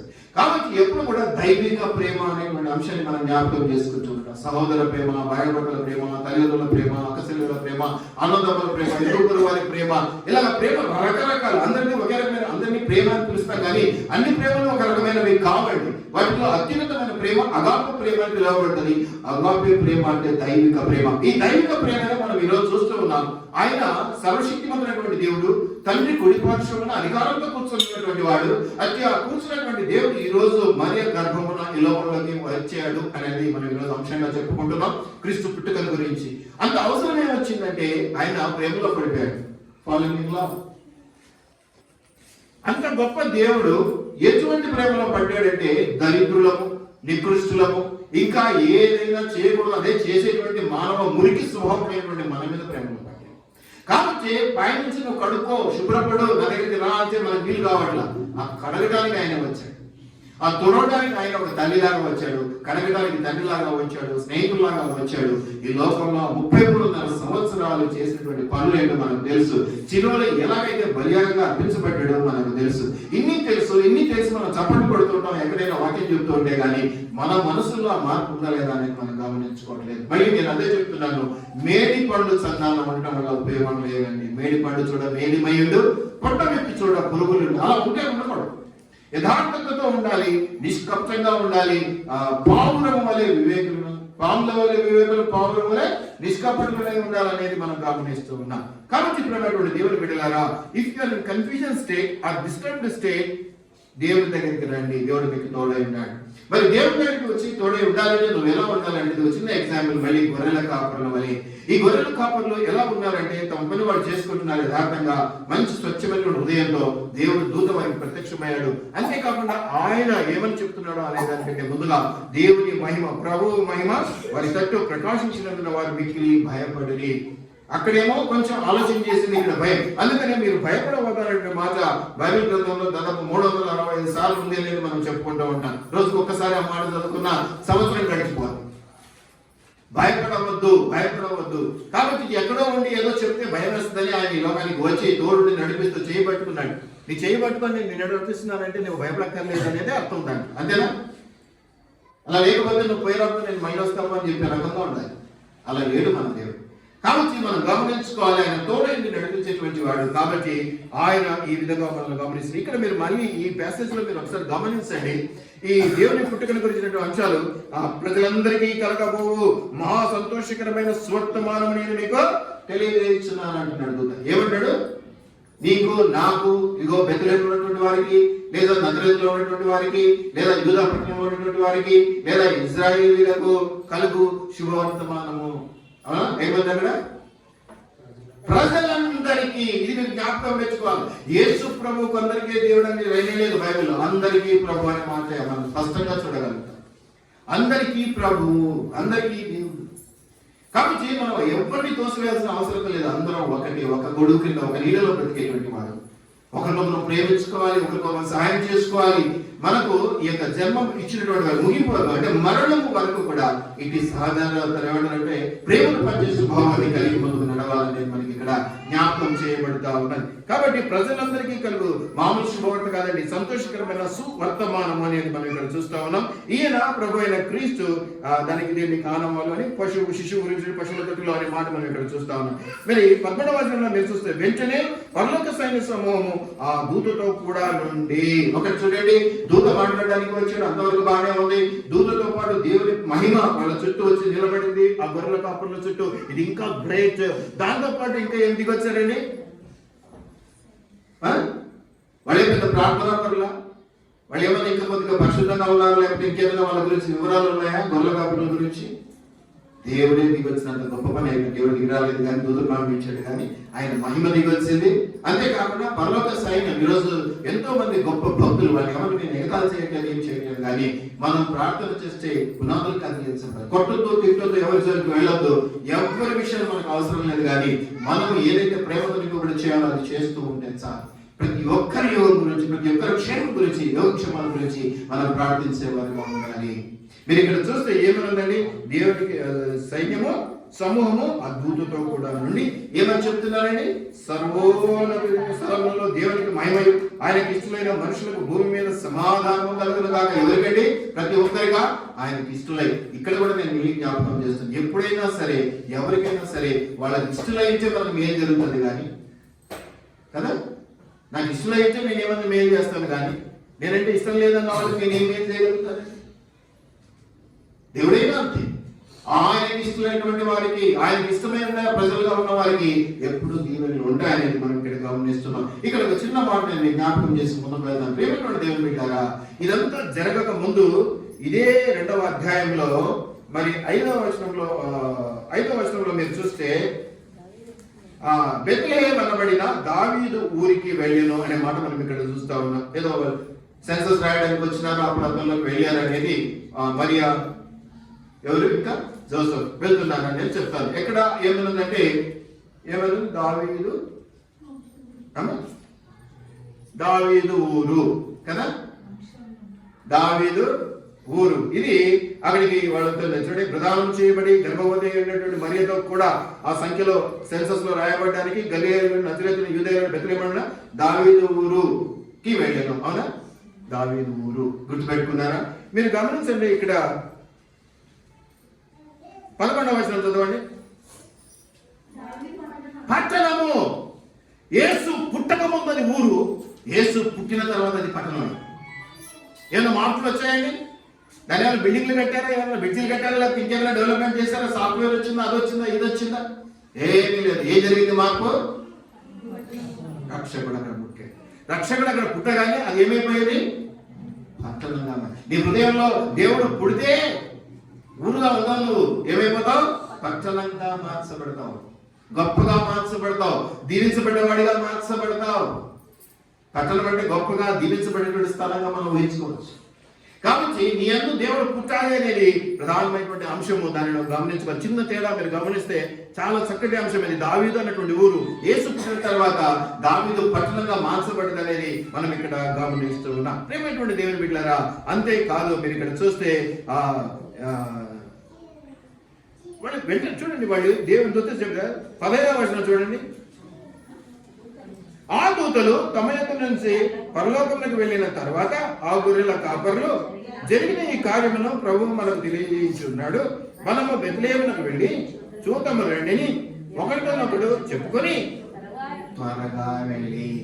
నిన్నేదన్నా దేవుడు అడిగాడంటే ఈ ఎస్టేట్ ఆలోచిస్తావు, నేను మళ్ళీ చెప్తానంటావు, లేదా ఇది నన్ను ఎందుకు అడుగుతాడు అంటావు, లేకపోతే నేను ఎందుకు చేయాలి ఇలాగో అంటావు, లేకపోతే అది మంచిదా చెడ్డదా బేరీజు వేసుకుంటావు, నాకు ఎంత లాభం వస్తుంది ఎంత నష్టం వస్తుందో ట్యాలీ చేసుకుంటావు. హెసిటేషన్. దేవుని పనుల్లో ఎప్పుడైతే నువ్వు హెసిటేట్ చేస్తావో నీ దీవులను నువ్వు పోగొట్టుకుంటున్నావు. హెసిటేషన్ అంటే తెలుసా మీకు? వ్యతిరేకించడం లాంటిది. అది హెసిటేషన్ అంటే వ్యతిరేకించడం లాగా అన్నమాట. ఎప్పుడైతే ఇక్కడ ఏం చేస్తున్నారు వీళ్ళు ఎంత అమాయకంగా ఎంత మంచిగా చూడండి, ఏమైనా ఎంక్వైరీ చేద్దాం లేకపోతే ఏదో చెప్పారు మాకు భయం అవుతుంది ఇవన్నీ ఆలోచన చేస్తున్నారా? వెంటనే దేవుని ద్వారా మనకి వర్తమానం తెలియజేయబడ్డది, మనం త్వరగా వెళ్ళి. ఎంతమంది త్వరగా రియాక్ట్ అవుతున్నారు దేవుని పనుల విషయంలో? త్వరగా వెళ్ళి. హెసిటేషన్ అనేది ఉండకుండా టు హెల్ప్ విత్ హెసిటేషన్ అంటారు చెప్పేటప్పుడు. ఎందుకంటే ఏదో అంత ఆలోచిస్తాము, మంచి పనికి అదే ఆలోచన, చెడ్డ పనికి అదే ఆలోచన, దేవుని పనికి కూడా అదే రకమైన ఆలోచన. ఎప్పుడు బాగుపడతావు నువ్వు? Hesitation. Don't hesitate, come forward. ముందుకు రావచ్చు. దేవుని కొరకు పెట్టగలిగినటువంటి పెట్టగలగటం, చేయగలిగినటువంటి చేయగలగటం మన విధి. అందులో మనం ఉంచే దేవుడికి ఇవ్వవలసినవన్నీ ఇష్టం ఉంటాయి. ఇది సత్యం. అనుభవించాం. మనకు కొన్ని అనుభవాలు కూడా ఉంటాయి, మన సాక్ష్యాలు కూడా ఉంటాయి. కాబట్టి హెసిటేషన్ లేదు. గొర్రెల కాపరులు ఎంతో చదువుకునేటువంటి జ్ఞానంలో కూడా హెసిటేషన్ ఉంది. రాంగ్ రూట్ లో వెళ్ళారు. ఎక్కడికి వెళ్ళాలో అక్కడికి వెళ్ళలేదు. అంత జ్ఞానం అయింది. తప్పుడు మార్గంలో తప్పుడు ప్లేస్కి వెళ్ళి తప్పుడు మనిషిని కలిశారు. అది కూడా కొంచెం చెప్తాను. కానీ ఇక్కడ ఏ మాత్రం అయ్యాడు అంటే ఒక అమాయక చక్రవర్తి రాయుడు ఏం తెలియదు అన్నాడు. అటువంటి గొర్రెల కాపర్లు చూసిన ద రైట్ వే. అటువంటి అమాయక చక్రవర్తి అయినటువంటి యొక్క గొర్రెల కాపర్లు మంచి మార్గాన్ని ఎంచుకున్నారు. త్వరగా వెళ్ళి త్వరగా రియాక్ట్ అయినారు. నీవు నేను త్వరగా రియాక్ట్ కాలేకపోతున్నావు. అందుకే దేవుని ఆశీర్వాదాలు త్వరగా పొందుకోలేకపోతున్నాం. ఆశీర్వాదాలు ఏమో త్వరగా రావాలి, మన రియాక్షన్స్ ఏమో నిదానంగా ఉండాలంటే కుదిరే పని కాదు. ఎలాగైతే నువ్వు రియాక్ట్ అవుతావో అలాగే ఉంటుంది దేవుని నుంచి వచ్చే ఆశీర్వాదం కూడా. నువ్వు నిదానంగా రియాక్ట్ అవుతాయి నిదానంగానూ, త్వరగా రియాక్ట్ అవుతాయి త్వరగానూ వస్తూ ఉంటాయి. ఇమీడియట్ యాక్షన్ ఉంటుంది. ఇది మీరు గమనించుకోవాలి.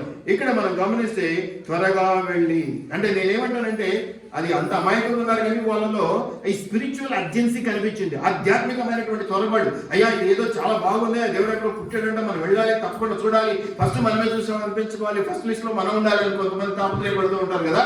అలాగా వాళ్ళకి తెలియకుండానే వాళ్ళ తాపత్రయపడ్డట్టుగా మనం చూస్తున్నాం. అటువంటి తాపత్రయం నీకుంటే నువ్వు సంఘంలో ఎదుగుతావు, ఆఫీసులో ఎదుగుతావు, బయట ఎదుగుతావు, ఎక్కడైనా ఎదుగుతావు. పనిలో ఆ ధ్యాస ఉండాలి. పనితనం ఉన్నంత మాత్రమే సరిపోదు, పనిలో ధ్యాస ఉండాలి. ఎంత పనిమంతుడైనా ధ్యాసతో పని చేయకపోతే తప్పు జరిగే అవకాశాలు ఎక్కువగా ఉంటాయి. మీరు గొర్రెల కాపరులు మీరు చూసినట్లయితే ఈ విధంగా వాళ్ళు ఏ విధమైనటువంటి హెసిటేషన్స్ లేకుండా చక్కగా వెళ్ళి చాలా బోల్డ్ గా కూడా ప్రవర్తించినట్టు. అంటే వాళ్ళకి ఏం తెలియదు, అమాయకంగా ఉంటారు కాబట్టి ఇది తప్ప ఒప్పు అని. నువ్వైతే ప్రతిదీ స్టెప్ బై స్టెప్ ఇది తప్పు ఇది ఒప్పు ఇది ఇట్లా నీ సొంత జ్ఞానం. అందుకే మొట్టమొదటి నేను ఒక వాక్యం ఏం చూపించానంటే నీ సొంత జ్ఞానం చొప్పున, నీ సొంత చిత్తము చొప్పున, నీ సొంత ఆలోచన చొప్పున నువ్వు ఎప్పుడైతే నడవాలనుకుంటావో నువ్వు దేవుని నుంచి దూరంగా ఉన్నట్టు లెక్క.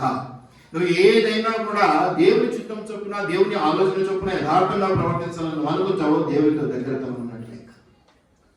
నీ సొంత జ్ఞానం దేనికి పని? దేవుని ముందు. ఆయన పరలోక జ్ఞానం, దేవుని యొక్క వెరితనమే మనకి చాలా గొప్ప తెలివైన వాక్యాన్ని చూస్తున్నాం.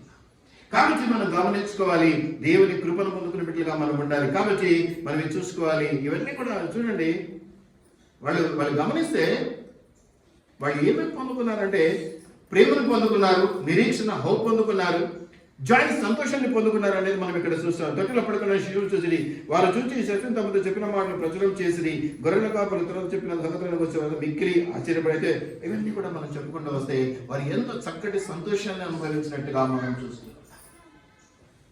ఎంతో చక్కటి సంతోషాన్ని వారు అనుభవిస్తున్నట్టుగా మనం చూస్తూ ఉన్నాం. అట్లాగే వాళ్ళ నుంచి మనం కూడా అవే నేర్చుకోవాలనేది నేను మీకు తెలియజెప్తా ఉన్నా. ఇక చివరిగా ఒక మాట చూపించి నేను ముగించేస్తాను. మన జ్ఞానుల గురించి అనేక మాటలు మాట్లాడుకున్నాం. 3 జ్ఞానులు వచ్చారు. ఇవన్నీ మీకు మొన్ననే టూకీగా చెప్పడం జరిగింది, ఎగ్జాంపుల్ గా తీయడం జరిగింది. అయితే వాళ్ళందరూ కూడా రాంగ్ రూట్ లో, అంటే వాళ్ళు చాలా జ్ఞానవంతులు కాబట్టి సొంత జ్ఞానం మీద ఆధారపడ్డారు. స్టార్టింగ్ లో వంటలు వేసుకుని బయలుదేరారు. ఎక్కడి నుంచి ఎక్కడికో బయలుదేరడానికి మొత్తం దగ్గర 2 years పట్టిందని మనకు తెలుస్తోంది వాక్య ప్రకారం. వాళ్ళు ఎక్కడికి వెళ్ళారు? హేరోదు రాజు దగ్గరికి వెళ్ళారు. Wrong person, wrong direction, wrong person, wrong situation అయితే కాదు, రైట్ సిచ్యువేషన్ కానీ దాన్ని రాంగ్ గా మార్చారు. ఆ ఒక్క రాంగ్ స్టెప్ వల్ల ఏం జరిగింది?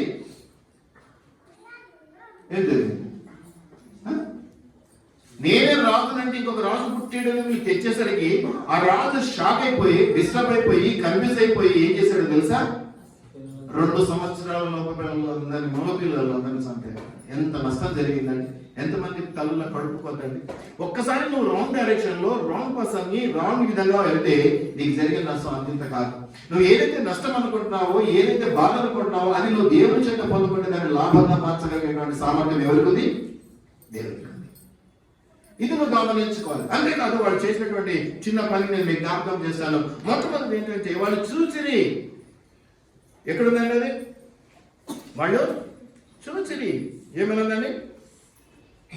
ఎక్కడున్నది? మత్తయి సువార్త తీయండి ఒకసారి. ఏం చేశారు చూడండి.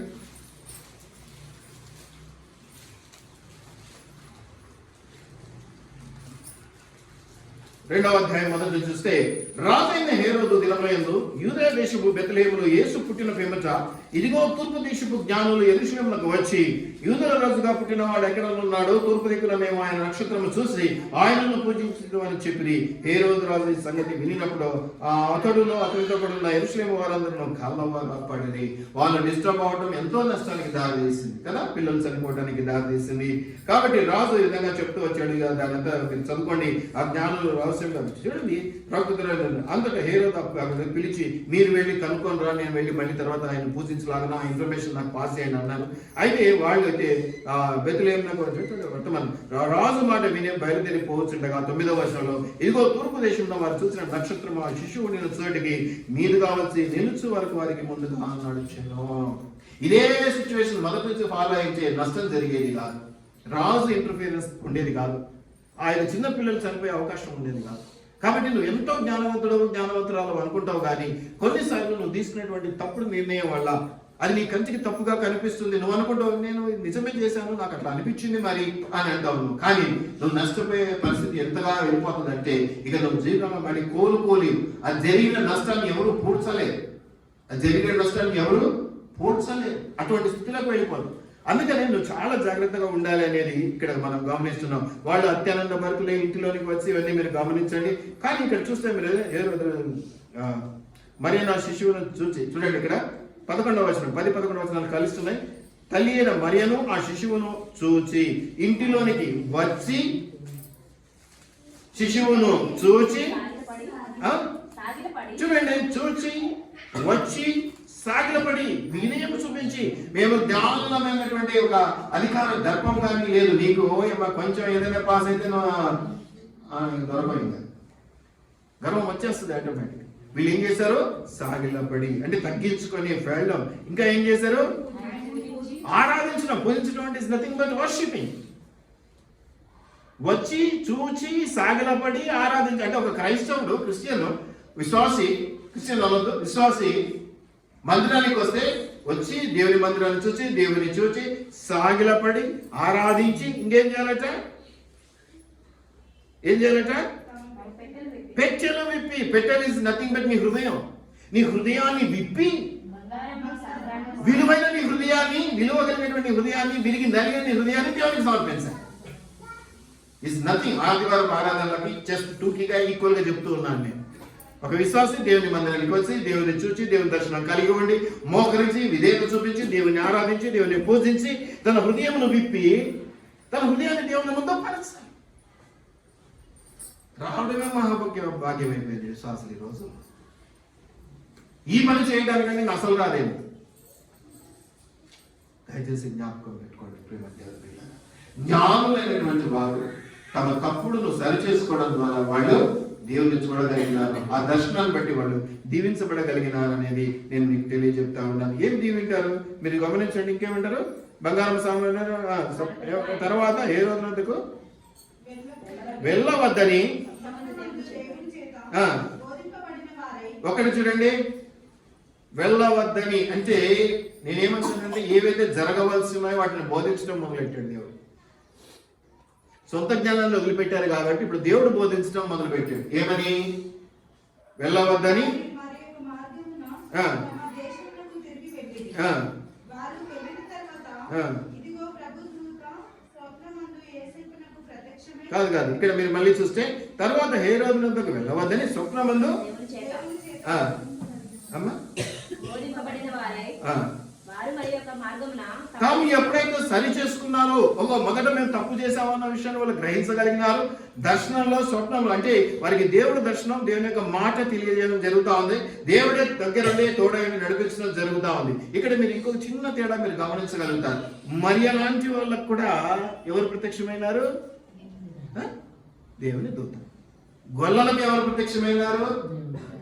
ఇక్కడ ఎవరు వచ్చి వాళ్ళకి చెప్తున్నారు? నీ జ్ఞానాన్ని పక్కన పెట్టి, నీ తెలివితేటలను పక్కన పెట్టి, నీ ప్రవర్తన పక్కన పెట్టి దేవుడు ఏం చెప్తాడో నువ్వు చేయడం మొదలు పెడితే దేవుడు నీతో ఉండటం నేర్పిస్తాడు. అందరికీ దేవదూత అయితే వీళ్ళకి మాత్రం ఎవరు బోధించారు? దేవుడే డైరెక్ట్ గా దేవుని చేత బోధించబడిన వారే అని చాలా స్పష్టంగా రాయబడ్డారు. ఎప్పుడైతే నువ్వు విధేయత చూపిస్తావో, ఎప్పుడైతే నువ్వు లొంగి ఉంటావో నీ ప్రతి అడుగులో, అందుకే మొదట నేను సామెతల్లో మాట చూపించాను, నీ యథార్థంగా దేవుని మాటలను విన్నట్లయితే ప్రతి విషయంలో కూడా ప్రతి ఆలోచన దేవుడే ఇచ్చి నిన్ను నడిపిస్తాడు, నిన్ను ఆశీర్వదిస్తాడు. అన్ని చోట్ల దేవుని దూత, ఇక్కడ మాత్రం దేవుని చేత బోధించబడిన వారి. మీ సొంత తెలివితేటలు ఉపయోగించకండి. దేవుని చిత్తాన్ని గ్రహించడం నేర్చుకోండి. దేవుని చిత్తాన్ని అనుసరించి నడుచుకోవడం నేర్చుకోండి. ఎందుకంటే ప్రభువా ప్రభువా అని పిలిచి ప్రతివాడు పల్లవ రాజ్యంలో ప్రవేశించలేడు, కానీ నా తండ్రి చిత్త ప్రకారం చేయవాడే పల్లవ రాజ్యంలో ప్రవేశిస్తాడని స్పష్టంగా యేసు ప్రభుల వారి నోటి నుంచి పలికించబడిన మాట మనం ఒకటి తెలుసుకున్నాం. బైబిల్ ఆ మాట ఉన్నది, చిత్తానుసారమైన ప్రవర్తన. అలా కాకుండా ఎన్ని క్రిస్మస్లు చేసుకున్నా, ఎంత ఆర్భాటాలు చేసినా, ఎంత పైన స్టార్ కట్టినా నీ హృదయంలో అది లేకపోతే వెలితిగానే, లోతుగానే, బలహీనతలుగానే ఉంటాయి. ఒక పండగ క్రైస్తవుడు అంటే పండగ క్రైస్తవుడే కాబట్టి లోకం ఎగతాళే చేస్తుంది. నువ్వు యథార్థంగా ఉండి, నీతిగా ఉండి, నిజమైన ప్రేమను వాళ్ళు చూపించగలిగితే నిన్ను వాళ్ళేమి అనలేదు. కాబట్టి లోకానికి మనం పరిచయం చేయవలసింది ఏంటి? మతాన మానవత్వాన్ని. లోకానికి నువ్వు పరిచయం చేయవలసింది ఏంటి? కల్మషం లేని నీ హృదయాలు, దేవుని ప్రేమను, మంచి సహనమును, యోగ్యకరమైనటువంటి పరిశుద్ధమైన ప్రవర్తనను, పరిశుద్ధమైన పవిత్రమైన ప్రవర్తనను, ఇవి నువ్వు పరిచయం చేయకపోతే క్రీస్తు పుట్టినని క్యారల్స్ లో తిరిగినా, క్రీస్తు పుట్టినని ఇంటి ముందు తాటి చెట్టంత క్రిస్మస్ ట్రీ పెట్టినా, దాన్ని విపరీతంగా బంగారు నగలేసి అలంకరించినా దేవునితో ఎవరితో దొరుకుతుంది? తమ తప్పు మార్గంలో తెలుసుకొని ఇక ఆ తప్పు మార్గంలోకి వెళ్లకుండా రైట్ వేలో వెళ్ళిన జ్ఞానులకు మీరు అన్ని సందర్భాల్లో చూసుకోండి, దేవుడు దూత ద్వారా మాట్లాడాడు.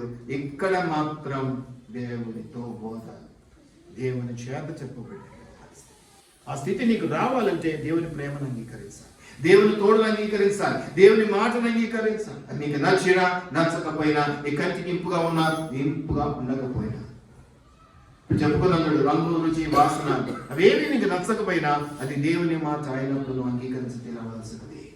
నీకు వేరే మార్గం ఇవ్వడు, వేరే ఛాయిస్ కూడా దేవుడిగా. ఆ మార్గంలోకి వస్తేనే దీవెన, రాకుంటే దీవెన ఉండదు. ఇది నువ్వు జ్ఞాపకం చేసుకోవాలి. ఇది కాకుండా లోకం వైపు, లోకాచారాల వైపు, మతం అంటూ, మా ఇంకేదో అంటూ నువ్వు గొప్ప నేను గొప్ప అనుకున్నంత మాట్లాడ మనకు మేలు జరగదు.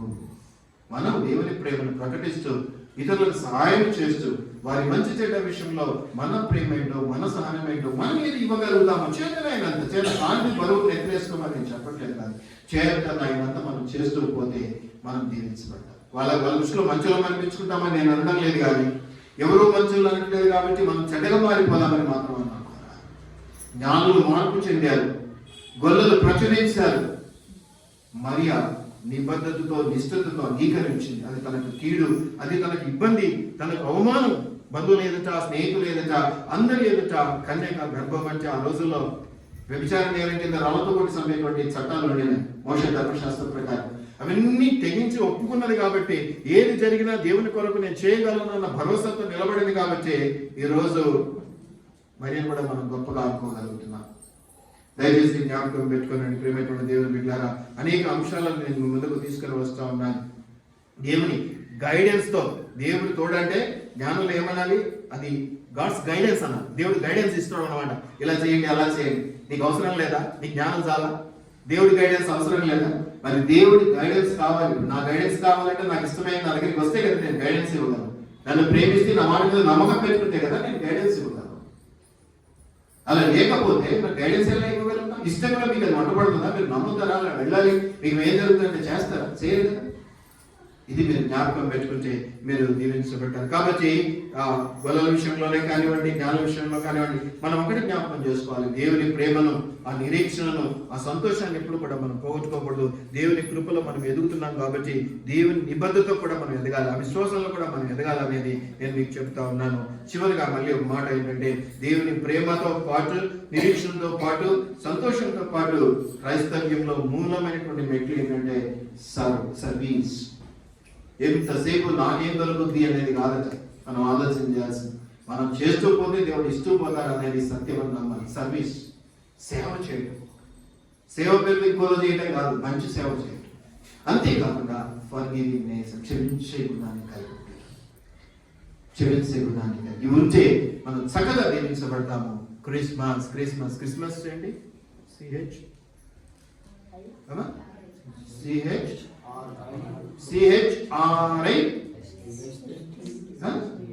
CHRIST, Christ. C stands for Christ, H stands for hope, R stands for revolution. అర్థమవుతుందా మీకు? సి అంటే క్రైస్ట్, క్రీస్తును అంగీకరించి క్రీస్తుని హృదయంలో నిలుపుకోకపోతే వ్యర్థంలో క్రిస్మస్ చేయడం. అలాగే నీకు నిరీక్షణ అనేది లేకపోతే నీవు వ్యర్థం క్రిస్మస్ చేయడం దండగా. అట్లాగే ఆర్ ఫర్ రెవల్యూషన్, చేంజ్. అంటే ఏం చేంజ్? రెవల్యూషన్ అంటే మామూలు చేంజ్ కాదు, ఇట్టంటే అట్ట అయ్యేది కాదు. డ్రాస్టిక్, బలమైన చేంజ్. అంటే ఒక యుద్ధం ఉంది, వార్ని ఎలాగ చేయాలి? పీస్, శాంతిగా మార్చబడాలి. అసలు వారు పీస్ అనేవి రెండు వ్యతిరేకమైనటువంటివి. ఆ వారు కాస్త ఎలాగ మార్చబడాలి? That is the revolution. అటువంటి చేంజ్ కావాలి. అది స్టాండ్స్ ఫర్ ఆర్. అంతేకాకుండా ఇంకేం చెప్పొచ్చు అంటే, ఇప్పుడు లవ్ అన్నాం, హేట్ ఏం కావాలి? లవ్ గా మార్చబడాలి. అది రెవల్యూషన్. కాబట్టి C stands for Christ, H stands for hope, R stands for revolution, I stands for CHRI కదా. I stands for me. I అంటే నేను, మీ, ఇట్స్ మీ. నేను దేవుని విధానంలో నడుచుకోకపోతే ఇది వ్యర్థము. దేవుని చిత్తం చొప్పున నేను నడుచుకోకపోతే క్రిస్మస్ వ్యర్థము. ఇంకా ఐ స్టాండ్స్ ఫర్ ఇజ్రాయెల్స్, దేవుని ప్రజలు. నేను ఒక్కడే కాదు, మీరందరూ ఎవరైతే విశ్వసించినటువంటి మీరు దేవుని ప్రజలుగా చెప్పబడుతున్నారో, ఎప్పుడైతే దేవుని ప్రజలను పిలిపించబడుతూ ఉన్నదో ఆ పరిస్థితుల్లో మీరు నామక వాస్తే పరిస్థితుల నుంచి యథార్థమైన పరిస్థితుల్లోకి రాకపోతే క్రిస్మస్ చేసుకోవడం ఉందండి. అలా లేకుండా చేసుకోవాలి అంటే యథార్థంగా ఉండే చేసుకోవాలి. కాబట్టి C for Christ, H for hope, R for revolution, I for me, R Israels. Yes, sir. Yes, sir. Salvation. రక్షణ. యేసుప్రభు ఈ లోకానికి వచ్చింది మనం రక్షించడానికని కదా. ఒకవేళ నేను దేవుని కలిగి ఉన్నానని నీ రక్షణను కోల్పోతే అది నీకు మేలు. ఒట్టి నీ రక్షణనే చూసుకున్నా కూడా మేలు కాదు. నాలంటూడైతే ఇంకా ఇతరుల రక్షణ కూడా నువ్వు పని చేయాలి. కోత విస్తారము పనివారు తక్కువగా ఉన్నారు. కోత విస్తారం అంటే పంట కోద్దాం, ధనం కోద్దాం, ఆశీర్వాదాలు కోద్దాం కాదు. ఎక్కడ చూసినా ఆశీర్వాదాలు. పాపం ఈ యొక్క పాస్టర్ పాపం ఆశీర్వాదాలు చెప్తున్నాడు. భరించాలి, సహించాలి, దెబ్బలు తినాలి, ప్రాణం పోగొట్టుకోవాలి. ఇక రకరకాలైనటువంటి శ్రమలు కూడా ఉన్నాయి. శ్రమలు నాకు పొందాలనుకుంటే దేవుని యొక్క చిత్తంలో నువ్వు లేవనేది. దేవుని చిత్తంలో ఉన్నవాడు ఆయన వెంబడించేవాడు ఆ సిలువను ఎత్తుకొని వెంబడించాలి. ఇది నువ్వు జ్ఞాపకాలు చేసుకో. నువ్వు క్రిస్మస్ చేయాలంటే ఇది నీ సాల్వేషన్, నీ రక్షణను స్థిరపరచుకోవడమే కాకుండా ఇతరుల రక్షణకు నేను పనిచేసేవాడిగా పనిచేయడానికి ఉండాలి.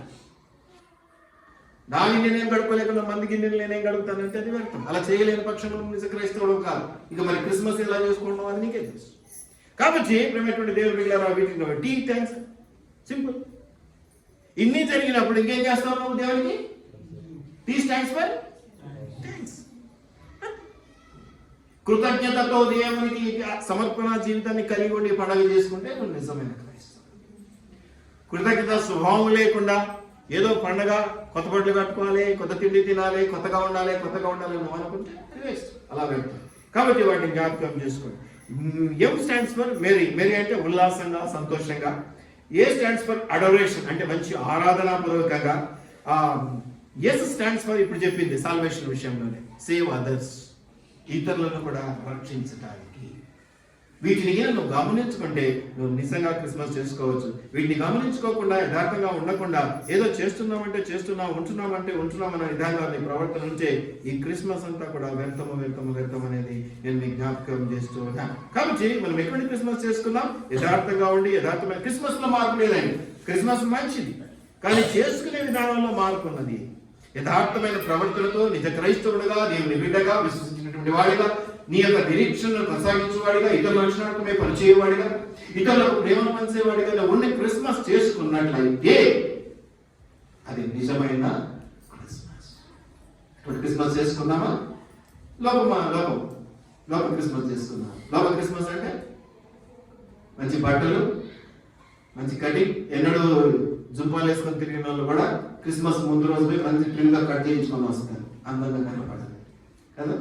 మేము కూడా చేసినాం చిన్నప్పుడు ఇదే పద్ధతి. ఊళ్ళో కొత్త బట్టలు, పిండి వంటలు, ముగ్గులు, ముచ్చట్లు కదా, బంగారు నగలు, లోపల కలిసిపోదాం. అది కూడా క్రిస్మస్. కానీ నిన్ను పరలోకానికి యథార్థ ప్రవర్తన కలిగినటువంటి దేవుని బిడ్డగాలో చేసుకునేటువంటి పండుగ ఏదే. ఆ రోజు కూడా పచ్చడి మెతుకులే తిను, కానీ నువ్వు దీవించబడతావు. ప్రార్థన చేసుకుందాం.